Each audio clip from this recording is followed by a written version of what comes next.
వివాహాలు, మూడేసి వివాహాలు, నాలుగేసి వివాహాలు ఈ మధ్యకాలంలో కామన్ అయిపోయింది. రెండేసి పెళ్ళిళ్ళు అట్లా.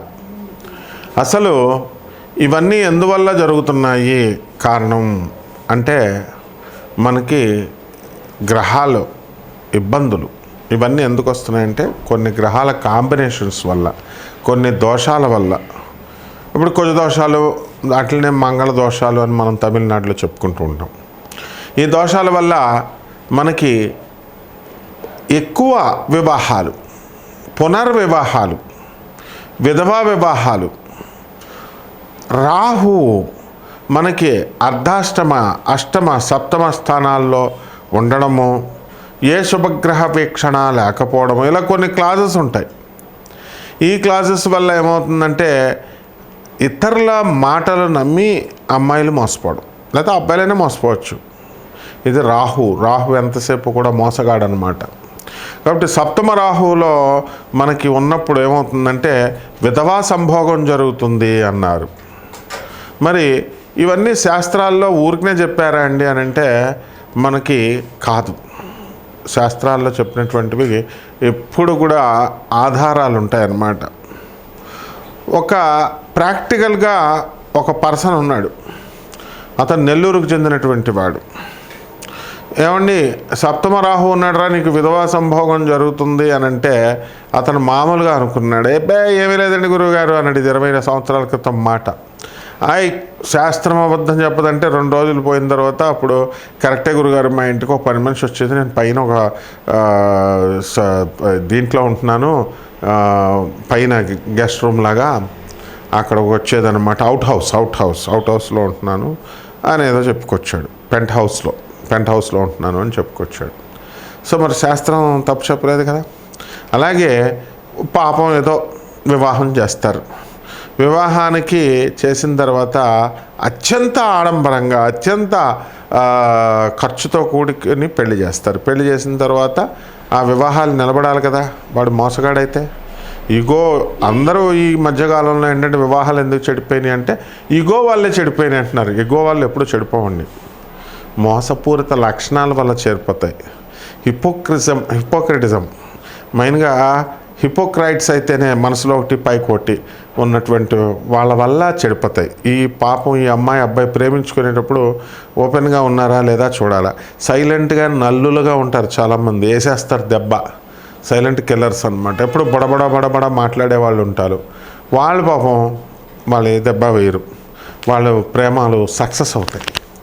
కాబట్టి ఈ యొక్క మంగళ దోషాలు, ఈ యొక్క రాహు దోషాలు, మళ్ళీ కొత్తగా కాలసర్ప దోషాలు వచ్చినాయి. ఈ కాలసర్ప దోషాల గురించి కొన్ని 100 వీడియోస్ మనం వింటున్నాం. రాహుకేతువుల మధ్యన మొత్తము ఈ గ్రహాలన్నీ, శుభగ్రహాలన్నీ పడిపోవడంతో కాలసర్ప దోషం ఏర్పడుతుంది. దీనివల్ల అన్ని ఏరియాల్లో కూడా, అన్ని ఫీల్డ్స్లో కూడా మోసపోవడము, అలాగే వైవాహిక జీవితంలో భార్యాభర్తల మధ్య గొడవలు, విరోధాలు జరగడము, మధ్యలో 3వ వ్యక్తి దూరిపోవడము. అతను ఎవరో కాదు, మళ్ళీ హస్బెండ్ ఫ్రెండో లేకపోతే వైఫ్ ఫ్రెండో అయి ఉంటారనమాట.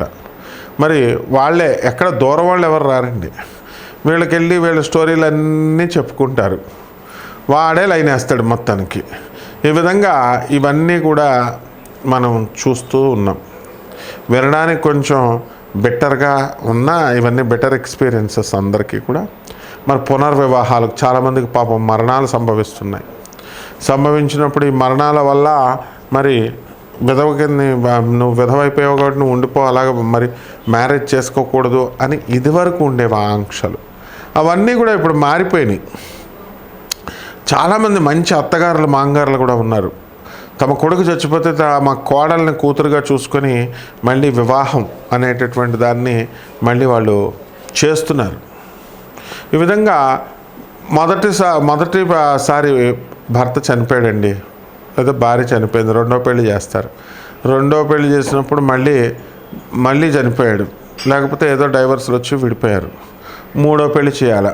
3వ పెళ్లి డైరెక్ట్ చేయరండి. అరటి చెట్టుని చేసి అరటి చెట్టుని కొట్టేసి ఆ తర్వాత ఆ వివాహాన్ని చేస్తారు. ఇలా పునర్వివాహాలు ఇవన్నీ కూడా మనం ఈ దోషాల వల్ల జరుగుతూ ఉంటాయి. ఏమండి మరి వీటికి ఏమిటండి అంటే సర్పదోష నివారణం కోసం సర్ప ప్రతిష్టలు చేయిస్తూ ఉంటారు. మరి బ్యాంకులో పనిచేసేటటువంటి ఒక అమ్మాయి నా శిష్యురాలు ఉండేది. ఏమండి నాకు ఉన్నటువంటి దోషాలకి పంతులు గారిని అడిగాను, పూనకాలంలో ఆవిడని అడిగాను, అందరూ కూడా సర్పదోషాలు ఉన్నాయన్నారు. ఆ సర్పదోషాలు మనం చేయించుకున్నాం. సర్పదోషాలు చేయించుకుంటే మనకి ఏమైందండి, సర్పదోషాలకి మరి నాకేం పని అవ్వలేదు, 3.5 లక్షలు అప్పు అయిందండి అన్నారు. ఇలా ఈ సర్పదోషాలు, ఈ సుబ్రహ్మణ్యేశ్వర స్వామి వారి యొక్క ఆరాధనలు, అర్చనలు, వీటిలన్నిటి వల్ల మనకి ఈ యొక్క పునర్వివాహాలు అనేటటువంటిది, మారు వివాహాలు, ఎక్కువ వివాహాలు, ఇలాంటివన్నీ కూడా కొంతవరకు కంట్రోల్ అవుతాయి అన్నమాట. అంటే వీటిలన్నిటికీ కారణం సుబ్రహ్మణ్యేశ్వర స్వాముల వారు. కాబట్టి మనము ఈ యొక్క వైవాహిక జీవితాల్లో వచ్చేటటువంటి సమస్యల్ని మనం ఈ గోచార రీత్యా వచ్చేటటువంటివన్నీ కూడా మనం చెప్పుకుంటున్నాం. ఇవి కామన్ ప్లాట్ఫారం మీద జరిగేటటువంటివి. మరి ఇవి అలా కాకుండా వ్యక్తిగత జాతకాలను అనుసరించి మనము మీ పర్సనల్ డేట్ ఆఫ్ బర్త్ని, ప్లేస్ ఆఫ్ బర్త్ని, టైమ్ ఆఫ్ బర్త్ని మనకి ఇచ్చినప్పుడు మనం ఆ వ్యక్తిగత జాతకాలను మనం పరిశీలించి మనము ఇవన్నీ కూడా నాన్ కమర్షియల్ బేసిస్తో మనము జాతకాలు చెప్పడం అనేటటువంటిది జరుగుతుంది. కాబట్టి మనందరము ఏం చేయాలండి అని అంటే, మనము ఎవరికైతే ఈ యొక్క సందేహాలు ఉన్నాయో, వ్యక్తిగత జాతకాలు బాగు చేసుకోవడం కోసం, అటువంటి వాళ్ళు మరి మన ఫోన్ నెంబర్కి, మన అమెరికా నెంబర్కి కాల్ చేయండి, లేకపోతే నా ఇండియా నెంబర్కి నాకు కాల్ చేయండి, లేకపోతే వాట్సాప్లు చేయండి. నాన్ కమర్షియల్ బేసిస్తో మేము చెప్పడం జరుగుతుంది.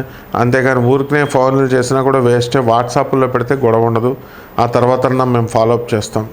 వరల్డ్ నెంబర్ 1 ఆస్ట్రాలజర్ అవడం వల్ల మనల్ని ఇమిటేట్ చేస్తూ అందరూ కూడా మన ఫోన్ నెంబర్ని వాళ్ళ జ్యోతిషంకి సెంటర్లకి లింక్ చేసుకోవడాలు, నా పేరు కొడితే వేరే వాళ్ళ ఫోన్ నెంబర్లు వాళ్ళు పెట్టేసుకుంటున్నారనమాట.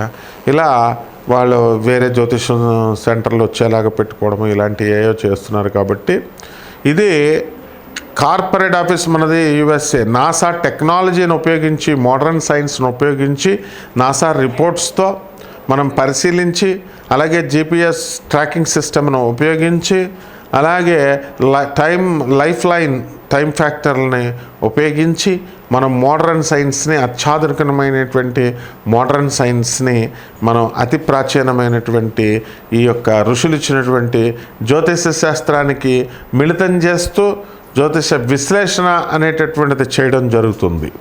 కాబట్టి వీటిల్లో మనం నెంబర్స్ ఎందుకు డిస్ప్లే చేస్తామండి? ఇవన్నీ కూడా నెంబర్స్, ఎవరైనా జీవితాలు పాడైపోతే వాళ్ళ జీవితాలు వాళ్ళు బాగు చేసుకోవడం కోసం మనకి కాల్ చేయమని, అపాయింట్మెంట్ తీసుకోమని, అది కూడా నాన్ కమర్షియల్ బేసిస్తో మనం చెప్తున్నాం. కాబట్టి అంతేగాని చాలామంది మనకే సలహాలు ఇవ్వాలని చెప్పి ఎవరు కూడా ఫోన్లో మనము అన్నెసరిగా టైం వేస్ట్లు నాకు చేయకూడదు.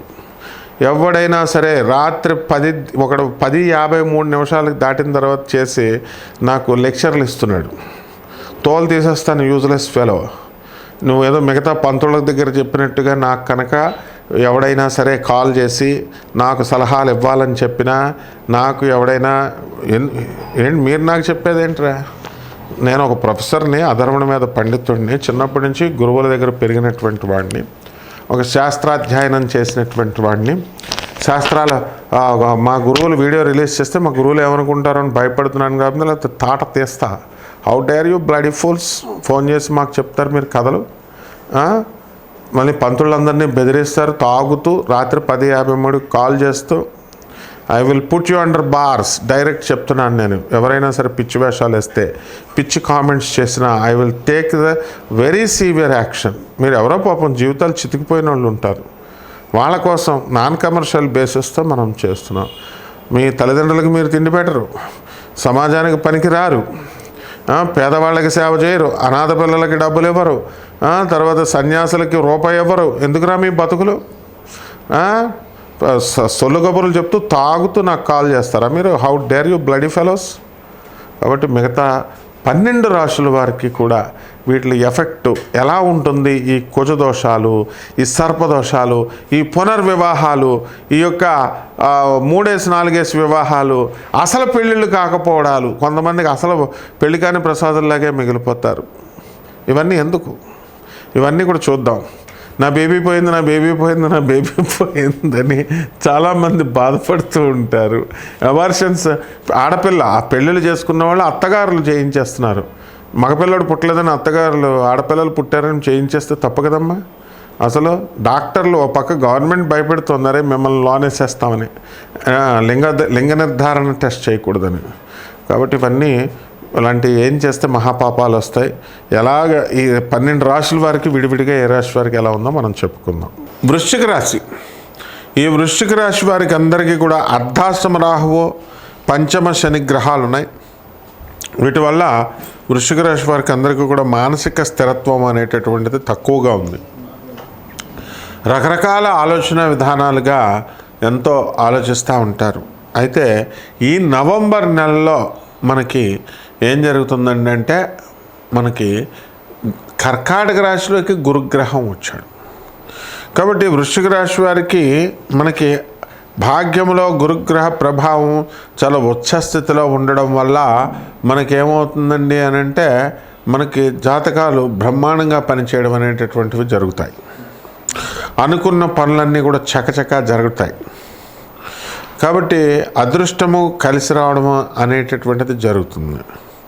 ఈ రకంగా ఈ యొక్క గురుగ్రహము మీ పూర్వజన్మ సంబంధమైనటువంటి అదృష్టం వల్ల మీ తండ్రి తరపు బంధువుల దగ్గర నుంచే కానీ, తల్లిదండ్రుల బంధువుల దగ్గర నుంచే కానీ మీకు రావాల్సినటువంటి ఆస్తిపాస్తులన్నింటినీ కూడా అనా పైసలతో సహా తీసుకొచ్చి ఇవ్వడం అనేటటువంటిది జరుగుతుంది. అదేవిధంగా ఈ వృశ్చిక రాశి వాళ్ళు ఎవరైతే ఉన్నారో వాళ్ళకందరికీ వివాహాలు కావడం లేదో అటువంటి వాళ్ళకందరికీ కూడా వివాహాలు అవ్వడం అనేటటువంటిది జరుగుతాయి. మరి అన్ని రకాల అదృష్టాలు ఒక్క ఇదేనేముందండి, వ్యాపారం మొదలు పెట్టాలనుకుంటున్నారు. అటువంటి వ్యాపారాల్లో మొదలు పెట్టాలనుకునేటటువంటి వాళ్ళు చక్కగా బట్టల వ్యాపారము, హోటల్ ఇండస్ట్రీ, ఇలాంటి రకరకాల బిజినెస్లన్నీ కూడా మనకి వాళ్ళు చేయడానికి మనకి సక్సెస్ని వస్తాయి. అయితే ఈ వృశ్చిక రాశి వారు ఫైనాన్స్ బిజినెస్లో చేస్తున్నటువంటి వాళ్ళు గత నెలల్లో కొద్దిగా ఈ నవంబర్ నెలలో ఇంకా అదృష్టం బాగుంటుందా, అంతకు ముందు కొంచెం ఇబ్బందులు పడ్డారు. ఇప్పుడు ఇంకా బ్రహ్మాండంగా ఉంటుంది. అలాగే ఈ యొక్క వృశ్చిక రాశి వారికి అందరికీ కూడా మనకి ట్రాన్స్ఫర్లు రావడము, మీరు కోరుకున్న చోట్లకి మరి ఉద్యోగం రావడము, ఇలాంటివన్నీ కూడా జరుగుతాయి. ఇక పరిహారాల దగ్గరికి వచ్చేసరికి ఈ వృశ్చిక రాశి వారికి అర్ధాష్టమ రాహు కాబట్టి రాహు జపం చేయండి, రాహు స్తోత్రాలు చదవండి. రాహు కిలోంపావు మినుములను ఆవుపేట రంగు ఉన్నటువంటి వస్తువుల నుంచి పేద బ్రాహ్మణులకి శనివారం నాడు ఉదయం 8 గంటలకు దానం చేసుకోండి. అలాగే ఈ యొక్క మనకి శని గ్రహం కూడా బాగుండలేదు కాబట్టి శని జపం చేయండి, శని స్తోత్రాలు చదవండి. శనికి కిలోంపావు నల్ల నువ్వుల్ని నల్లని వస్త్రాన్ని ఇచ్చి పేద బ్రాహ్మణుడికి శనివారం నాడు ఉదయం 8 గంటలకి 8 గంటల 5 నిమిషాలకి దానం చేసుకోండి. దశ మహావిద్యలో ఒకటైనటువంటి శనీశ్వరుడు మనం చక్కగా అధిపతి అయినటువంటి మనము ఈ యొక్క త్రిపుర భైరవి అమ్మవారి యొక్క హోమాన్ని లేదా మంత్ర జపాన్ని మీ ఇళ్లలో చేసుకోవడం ద్వారా అద్భుతంగా మీకు కలిసి వస్తుంది. శుభమస్తు.